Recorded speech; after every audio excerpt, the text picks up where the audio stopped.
Good evening. Today is Monday, October 21st, 2024, and this is the Historic Preservation Commission. We'll do a roll call, please.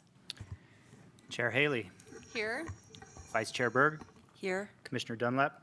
Here. Commissioner Keller. Here. Commissioner Beauchamp. Here. Commissioner Anderson. Here. Commissioner Whidden. Here. All right, and looking at our agenda, is there any additions or changes? Otherwise, we can move to approve.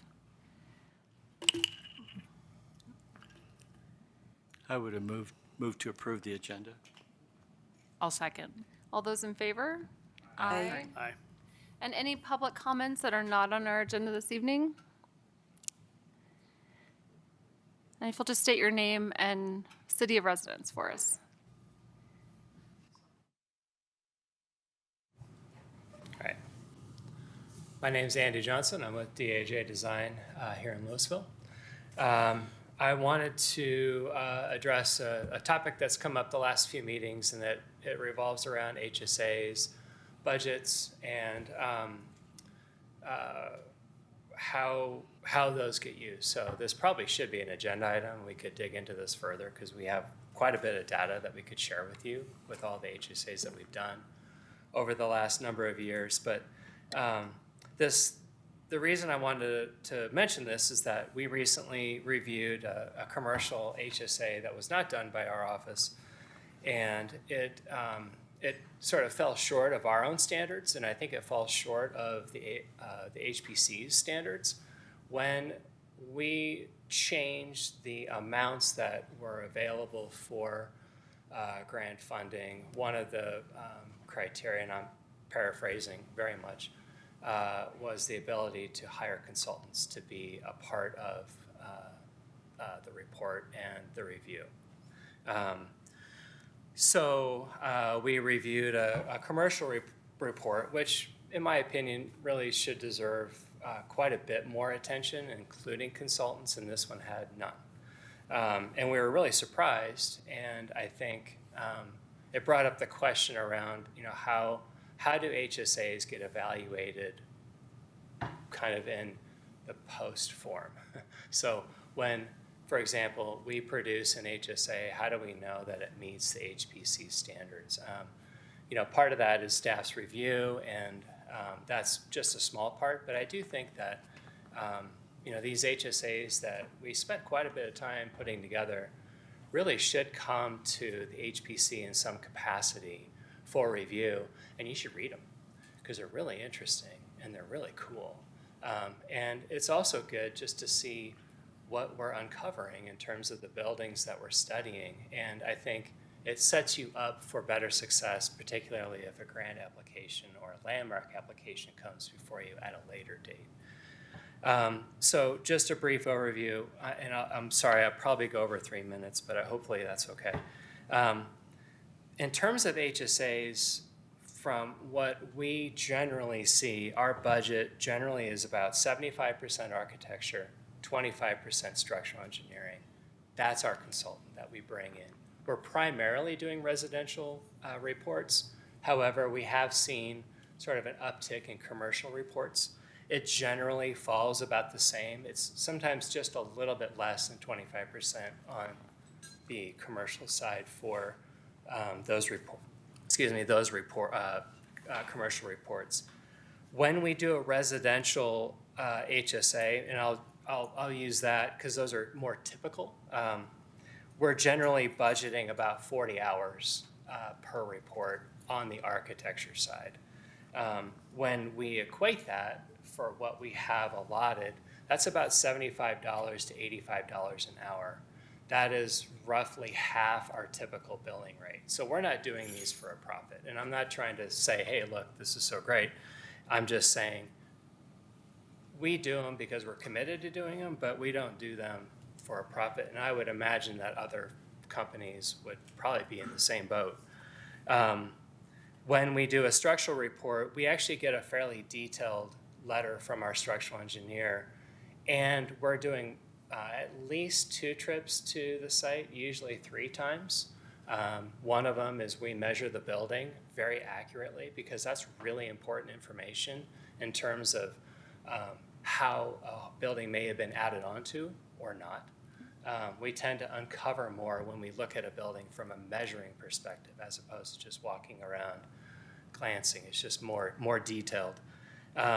We also write our structural engineering side because we had to figure out a way to control our cost so we could do our job and also hire a consultant. So we actually kind of tee up the structural engineering report so that they can kind of fill in the details. It's still a lot of work on their side, but it's one way that we've learned to some kind of manage the costs and still try to make a $4,000 grant request work.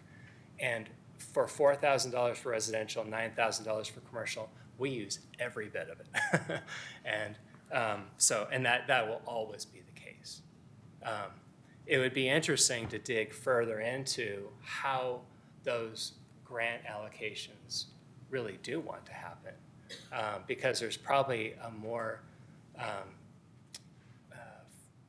less formulaic kind of way to do this, and there are probably other steps that we could take in terms of how that money is allotted. And part of this is we read a report that's not our own, and we see that it's not kind of meeting what we think the standards are, and we're kind of like, hey, someone's making a little more on this than maybe those who are actually trying to meet the intent. So anyway, again, this probably should be an agenda item where you guys can actually really dig into it further with better data. But I wanted to bring this up so that you could have that discussion maybe when at the end of your meetings when you're talking about items for next time. So thank you. Thank you very much. That's good information. Yeah, I agree. We've had some annual goals, and one is to do some improvement in our HSA process, or really the whole landmarking process. But I'd wondered about that a long time myself, that I think typically the city liaison to the HPC has done the review of the completed HSA, and because I don't think we've done that ourselves. So we probably should be looking at, maybe we're trusting you all that it's very complete, but it probably should get a subcommittee review or something like that. So thanks. Yeah, definitely worth discussion. All right, any other public comments not on our agenda tonight? All right, we'll first move to our next item, which is probable cause for 641 Main Street. We'll have a presentation from staff.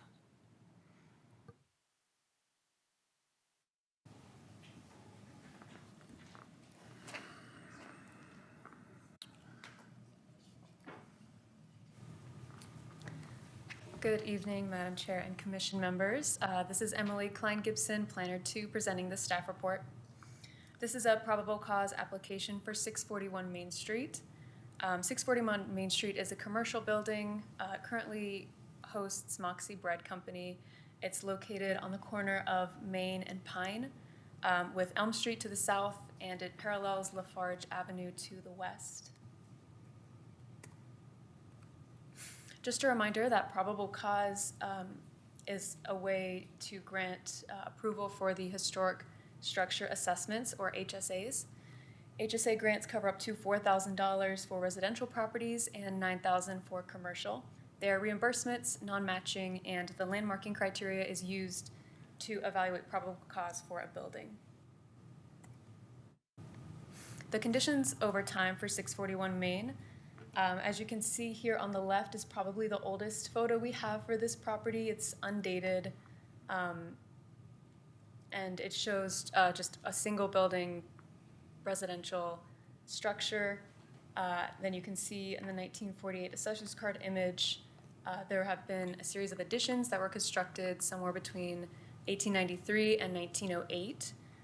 It was during this time when the three distinct parts of the building were constructed. Around 1980, lightning hit the building and caused damage to that middle and south section of the structure. During the remodel, the building was updated which is why there's such a architectural, significantly architectural change between the 1948 assessor's card and the present day image.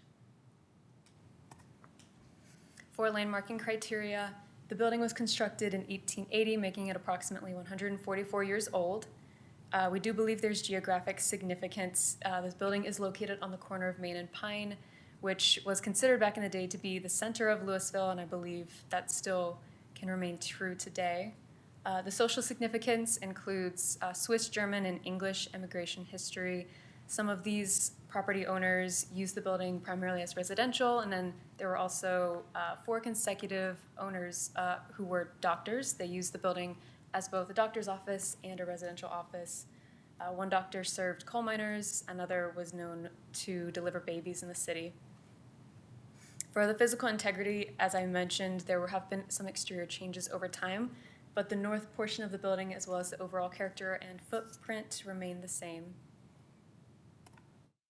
And with that, staff recommends finding probable cause and approving a grant of up to $9,000 towards the cost of a commercial historic structure assessment.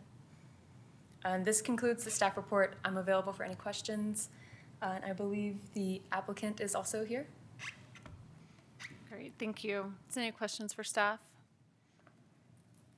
All right, thanks so much. Thank you.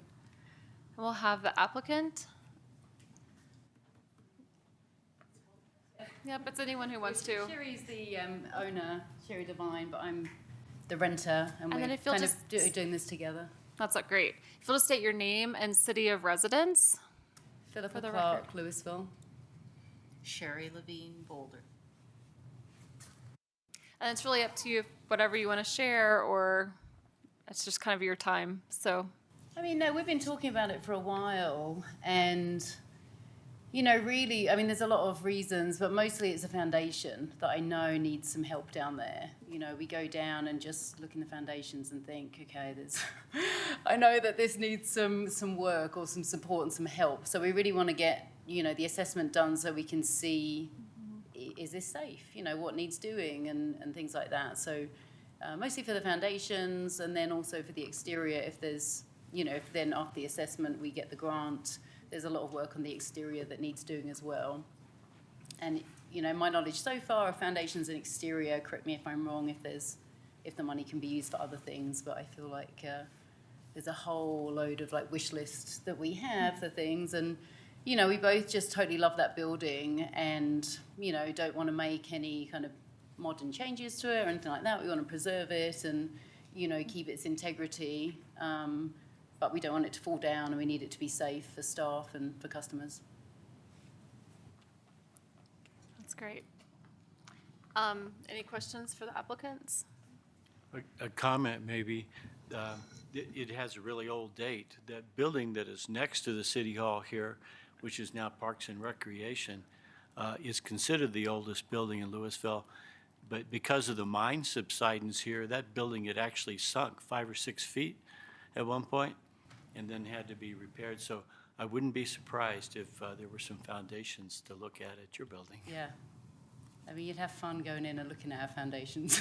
I mean, you've probably seen a lot of old ones, but yeah, it's a trip down there for sure. Any other questions or comments? I guess just real quick, so this is really just a discovery phase. You really don't have any intentions at this point to do any upgrades or repairs? You're trying to get some idea of what the state of the foundation and Yeah, otherwise? exactly. Yeah. Okay. I mean, and obviously, of course, we're hoping that we get, if they say that there's some issues, then we'll be able to come back and ask for support from the city to be able to preserve what needs to be preserved there. Okay. Did you want to say anything? No. I just want you to know, originally I bought the building to make a coffee shop. And because of the way my world turned, it didn't happen. And along came Andy. And so Andy and Pippa and the family has all worked so hard. And I love the building, and it's beautiful. And, as far as I'm concerned, I'll keep it forever.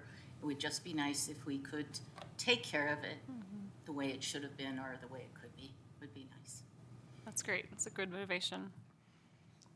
All right. Thank you so much. Thank you. Appreciate it. Any comments from the public?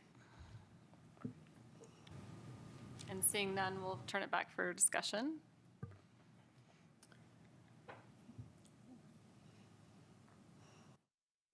Well, as far as I'm concerned, I think it's fairly straightforward. I think it meets the criteria, social history, location, architecturally. There's been some changes, obviously, but the original structure is very prominent still. So I would be in favor of approving the HSA.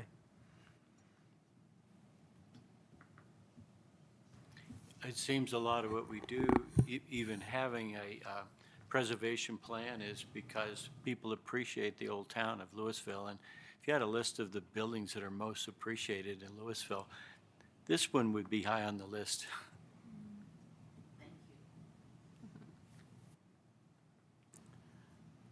Yeah, I think I'd be in favor of it as well. I mean, 80s lightning, I didn't hear anything about Doc Brown, DeLorean, or the flux capacitor, but I'm game. All right. Who wants to make a, I'd like to make a motion to approve the probable cause request for 641 Main Street.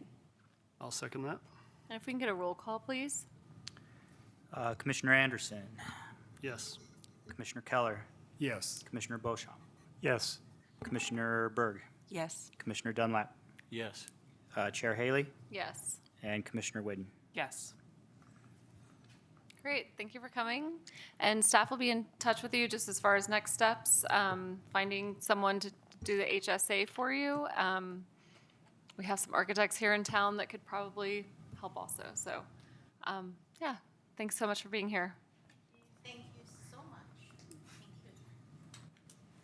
you. All right, our next item is probable cause for 1040 Lafarge Avenue. We'll have a staff report.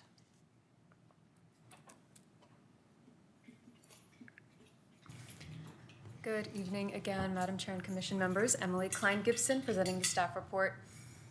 This is a probable cause application for 1040 Lafarge Avenue. 1040 Lafarge is a residential property. It's located on the corner of Lafarge Avenue and Short Street, with Main Street parallel to the east. Conditions over time for the property. The left shows the 1948 assessor's card image, and then the images to the right show present day. As you can see, there have been very few changes to the architectural structure of the property, and that's also reflected in the permit records. For landmark criteria, the building was constructed around 1912, making it approximately 112 years old. The architectural significance includes a pyramidal / hipped roof style and front gabled entry. This architectural style is something that's not documented and underrepresented in the Barclay Place area. The social significance includes Italian immigration history, entrepreneurship, and political involvement. There was one primary family who owned the property for several years, the Romanos. He was Mr. Romano was a business owner. He owned a restaurant in town, and then subsequent generations of Romanos who lived in this property also turned out to serve as mayor for the city, as well as city council members and planning commission members. And the physical integrity of the property, as I mentioned before, the historic footprint has been maintained since 1948 with very minimal changes. And with that, staff recommends finding probable cause and approving a grant of up to $4,000 towards the cost of a residential historic structure assessment. And this concludes the staff presentation. I'm available for any questions. We also have the applicant here who would like to say a few words on the application as well. Thank you very much. Thank you. Any questions for staff? No. All right. Thank you. thanks. And if the applicant wants to speak, and just state your name and city of residence. Andy Johnson, DAJ Design here in Louisville. I'm representing the owner. Unfortunately, they were not able to be here tonight. So anyway, you're kind of used to hearing from me anyway. There's probably not much to really go into with this house. It's wonderful. I have had the chance to tour it kind of top to bottom. It is interesting. I think the history will show that while it looks mostly all original, there was an addition to the back. We're not sure how far into it, but when they did the addition, they made it look exactly like the house.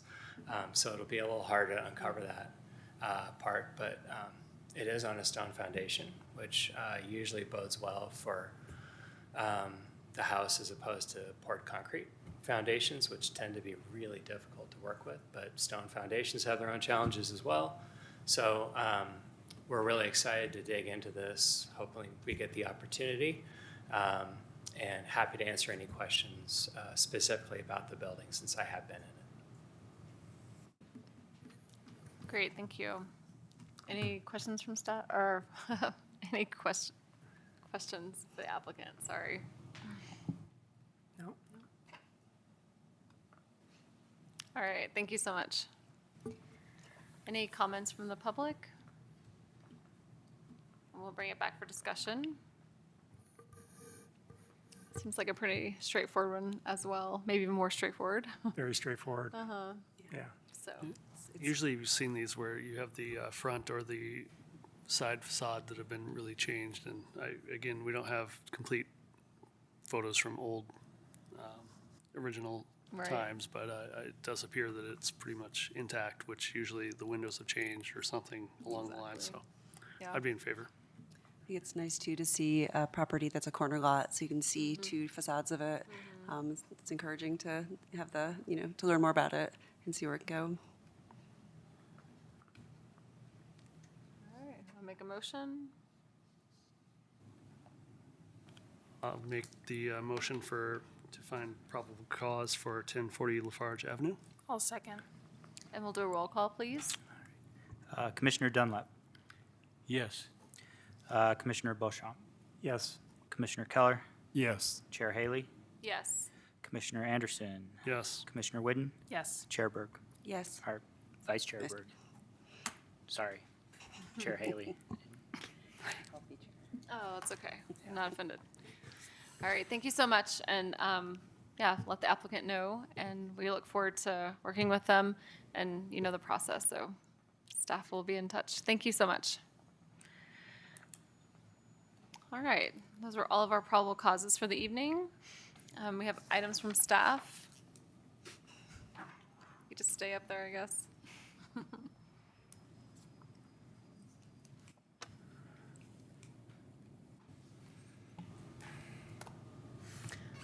Just some minor updates from staff. There are no alteration certificates or demolition reviews from this past month. There are a few upcoming dates to make note of. First will be the plaque ceremony for 741 Lincoln Avenue. That's going to take place this Wednesday, October 23rd at 6 o'clock. We hope you all can make it. Next, we have a comprehensive plan series of public meetings that will be held on November 7th at the Louisville Rec Center. There'll be 3 in-person workshops at the times listed. If you cannot make the full time for the workshop, we will also have a community open house from 5:30 to 7:30 that evening. And the next regular Historic Preservation Commission meeting will be on November 18th at 6:30. Thank you.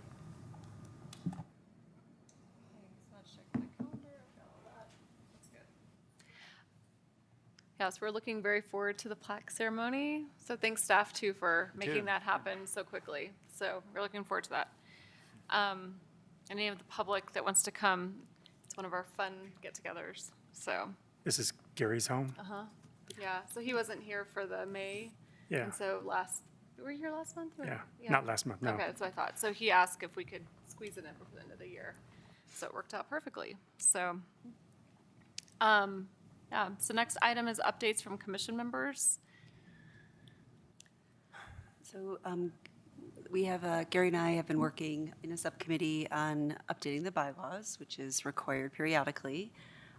We have completed our review of the bylaws and sent a revised draft onto the city clerk for administrative review. and we will be bringing to the commission, to the HBC next month, those bylaws for review and voting. Those bylaws will be in the staff packet and on the agenda, so they could be looked over in preparation for discussion at the next meeting.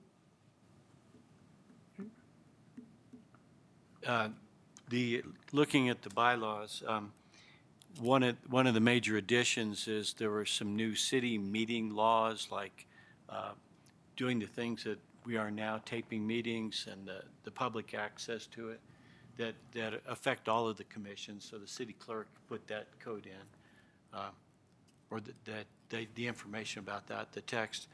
Now, the bylaws are really, they work in addition to the municipal code for the city, which is on a website. It's all about building codes and all kinds of things. It also, there are city resolutions that the city council has passed over the years, and those are kind of in a database. So there's additional information there. And in our case, the Historic Preservation Commission is considered a certified local group within the state historical society. So, and they have a bunch of text and rules and things. So there's a lot of different statements that need to be kind of synced up with each other. And we found some things that aren't quite understood between them. So after the city clerk has a chance to look at this version, then there'll probably be some discussions for the commission to agree on, and maybe the city council will need to rule on that as well. Does that make sense?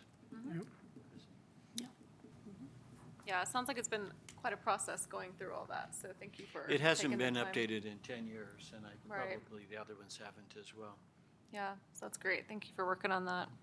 There was one other item that came to our attention that's not in the bylaws per se, that we were hoping to get on the agenda for next month, and that is some sort of inconsistency, perhaps not the perfect word, but between the criteria with dates between the 1955, pre-1955 for different types of permit reviews and the 50 years for demolition. And we were hoping to just have a discussion with the commissioners about those, so there's more clarity around why at times it seems we use 50 years, before 50 years, and other times we use 1955. So with a month, we can go into that a little bit more and then kind of bring it to the commission for discussion. So did you want to add that into the next month Yes. conversation? Yes, yep, so Okay. it's separate from the bylaws, so Right. we kind of two things for next month. Okay. I guess we also ran across a requirement to do an annual report, to report to the state preservation group. And I thought that we were also required to basically give the same information to the city council. So we need to make sure that's happening. And maybe more generally, with the change of having our liaison with the city, we may need to re-look at the projects, the goals we had for this year, and see where they stand. Last time I looked, I wasn't sure they'd been updated. Yes, go ahead. I just wanted to mention that we do make an annual report to the state. It's part of our certified local government requirements, so we do that each year. Right.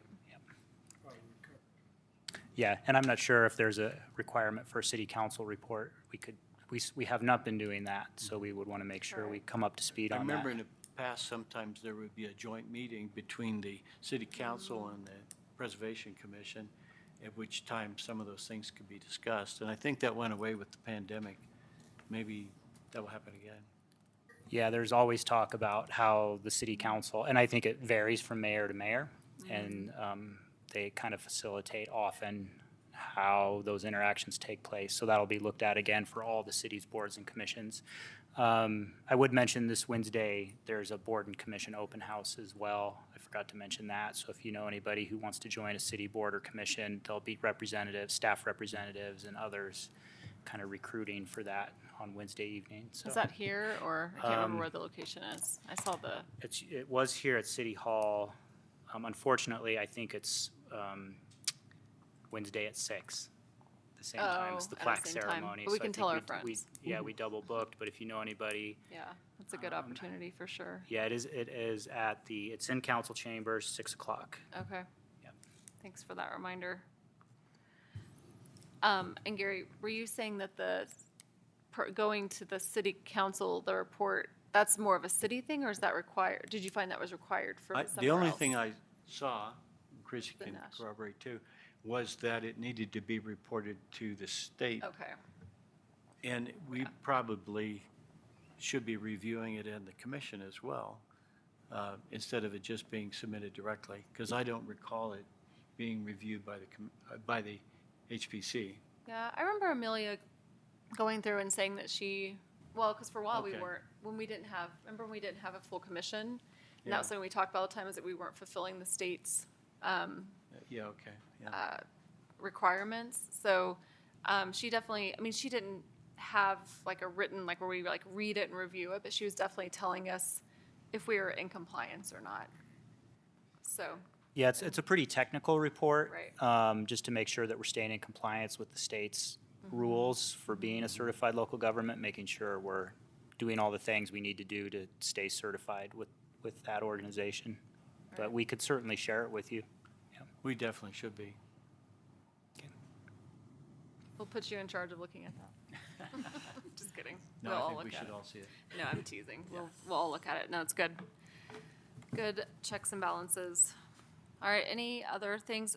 So the HSA review, I know that has been something that we've talked about off and on. Do we want to pull that forward in the year I at think all? we should, yeah. And that might be it for staff as far as what our November, if we're doing the bylaws and goals, I don't know how many, like tonight we have a pretty light agenda. So if we could do both of them next month, if we don't have, but if we do end up having a lot of probable causes or anything, like we can always table it if we need to wait till December. It's kind of staff. Yeah, well, let us look at it. Okay. We'll definitely bring it forward. If we can bring it forward next month, we'll bring Right. it forward next month, just depending on How things. number of land. applications, staff. We are interviewing, sorry, I had another staff update. Yeah, that's great. Yeah, we're interviewing for historic preservation, the liaison planner position. We've got interviews tomorrow and Wednesday. We've got 5 candidates that we're looking at. So Wow. hopefully we'll That's have great. that staff capacity back up soon. Yeah, that's good news. Yeah.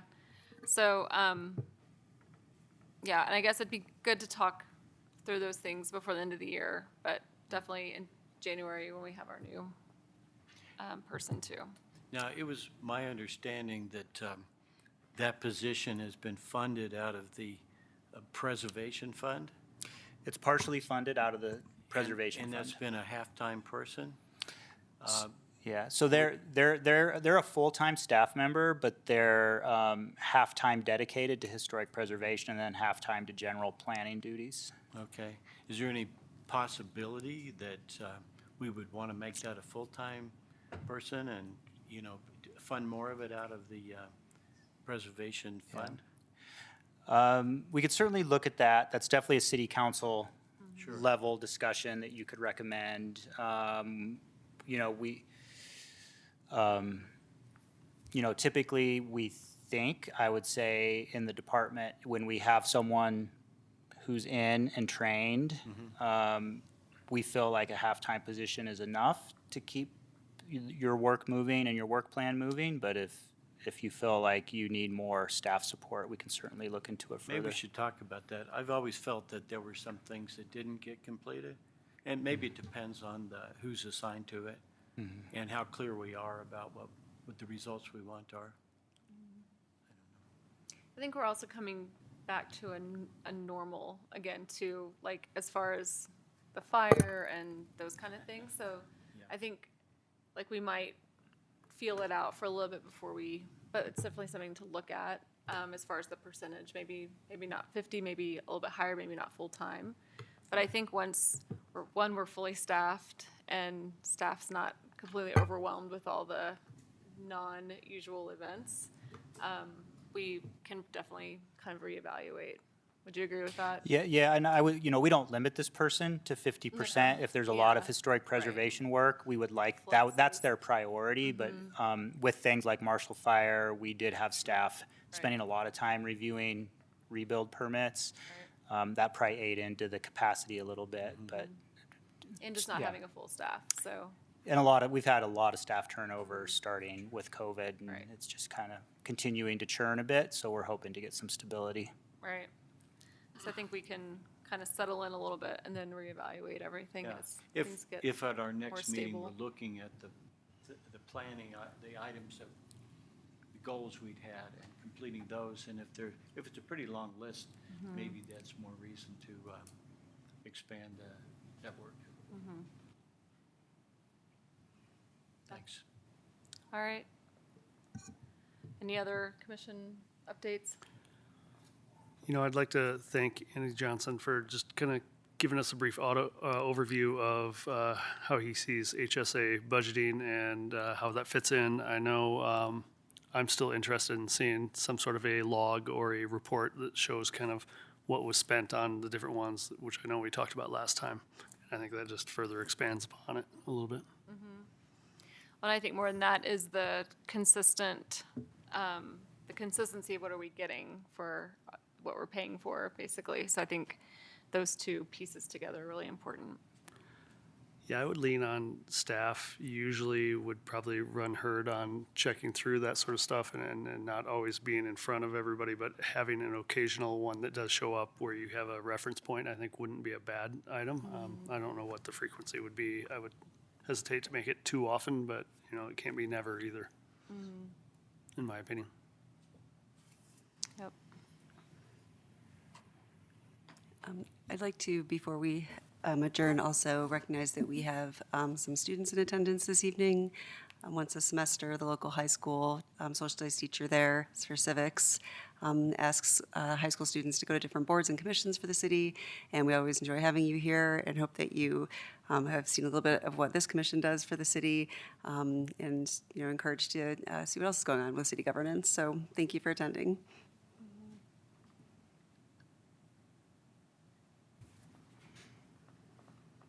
All right, anything else? All right, our last item is to adjourn. I'd make a motion to adjourn. I'll second. All those in favor? Aye. Aye. All right, thank you so much. Have a good night.